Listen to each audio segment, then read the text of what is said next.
ગાંધીનગર જિલ્લાના દહેગામ તાલુકાના Krishnanagar કોઠીના comedy king જાનકીબા ચૌહાણની સ્વતંત્રતા પર્વ દિવસ નિમિત્તે જનજાગૃત મિશન પરિવારે મુલાકાત લીધી. સાંભળો તેમની કોમેડી અને તેમની સ્ટોરી. જીજે ન્યૂઝમાં આપનું હાર્દિક સ્વાગત છે. ગાંધીનગર જિલ્લાના દહેગામ તાલુકાના કૃષ્ણનગર કોઠીમાં જે અહીંયા જાનકીબેન જે કોમેડી કિંગ કહેવાય છે, જે ફેસબુક, ઇન્સ્ટાગ્રામ અને યુટ્યુબમાં જેમનું અત્યારે ખૂબ બોલબાલા છે.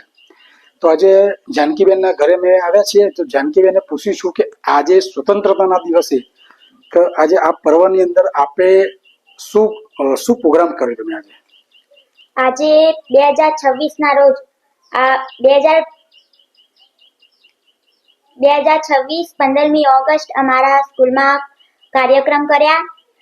ધ્વજવંદન કર્યું, તિરંગો ફરકાવ્યો, પછી રાષ્ટ્રગાન, ઝંડા ગીત બધું ગાયા અને મેં પણ એક ગીત ગાયું, હે વતન વતન. તો સ્કૂલમાં પણ આજે બહુ મજા આવી. જાનકીબેન કે તમે આ કોમેડી કિંગ કે જે અત્યારે જે કોમેડી કરી રહ્યા છો, આ કોમેડી કરવાનો તમને ક્યાંથી વિચાર આવ્યો?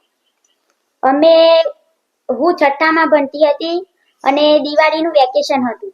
તો અમે મારા પપ્પા ને બધા ખેતરમાં ગયા હતા. મારા દાદા ખેતરમાં કામ કરતા હતા, તો અમે ટિફિન લઈને ગયા હતા. તો બપોરનો ટાઈમ હતો, તો થોડી વાર આરામ કર્યો. લીમડી નીચે છાયડામાં થોડી વાર બેઠા હતા. તો મને રમતા રમતા એક ડાયલોગ બોલી ગઈ અને મારા પપ્પાએ વિડીયો ઉતારી લીધો. એ ડાયલોગ કયો હતો? એ ડાયલોગ કે હતો કે મારા હારું આ બધો એમ કી કે અમે તો નદી પાર કરીને હારમાં ભણવા જતો હતો, પણ એ કયો બળદ્યો હતો તે નદીના પેલી સાઈડ ની હાર બનાવી અને પાહો એમ કી કે અમે તો દીવાના અજવાળે લેસન કરતો હતો. તને આખો દારો હું કરવા રખડતો હતો, તે દીવાના અજવાળે લેસન કરવું પડે. એ ડાયલોગ હતો મારો પહેલો ડાયલોગ.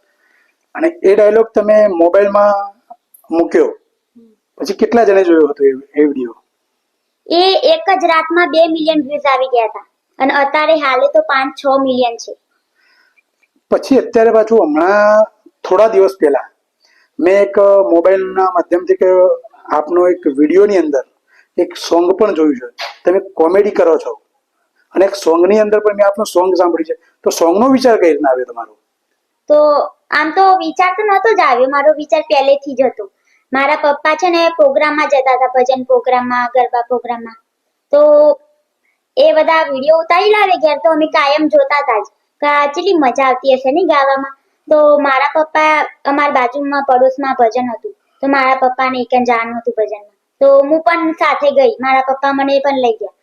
તો